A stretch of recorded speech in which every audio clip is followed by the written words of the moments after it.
A great question came up recently about um, trying to find a way to restrict or stop the use of iMessage on iOS devices.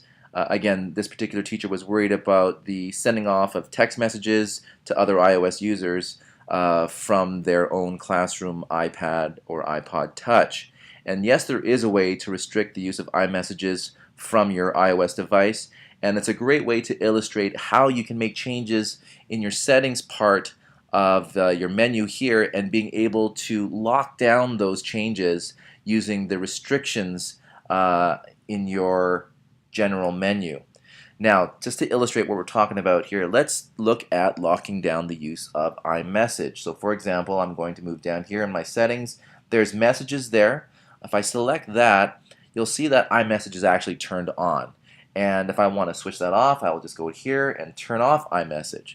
Now, there's nothing stopping a user from coming back into the settings application on this iOS device, moving down to messages and simply turning that back on. To lock this down, what we can now do is go back up here and go to General and retrace our steps to that restrictions settings there. Now we've turned this on before, and we've set up our passcode, so we're going to re-enter in that passcode that we established earlier. And we are now going to move down towards the bottom of this list of restrictions and go down to Accounts. If we select Accounts, and you can see here that it is allowing changes to those accounts, what we can now do is select Do Not or Don't Allow Changes to those accounts, or Don't Allow Changes. And if we back out by hitting Restrictions up top there, hitting General, let's scroll down here. Now you can see what's happened. If we go to Messages here, you can see that this has now been grayed out. And this prevents from someone else from going into iMessages or Messages and turning it back on or adding in their own account. So effectively, what we've done is turned off iMessages and then restricted access to messages by turning on the Do Not Allow Changes to our accounts. And you can see what else has been turned off as well. FaceTime, any changes to FaceTime.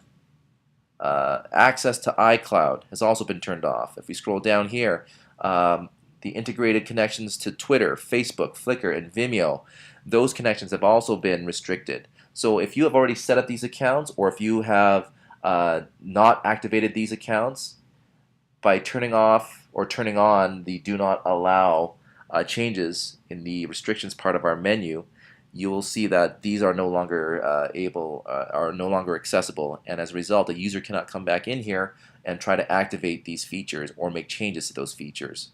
So something, again, a great way to illustrate how the changes that we make here in the settings can be locked down in conjunction with the restrictions in our general menu.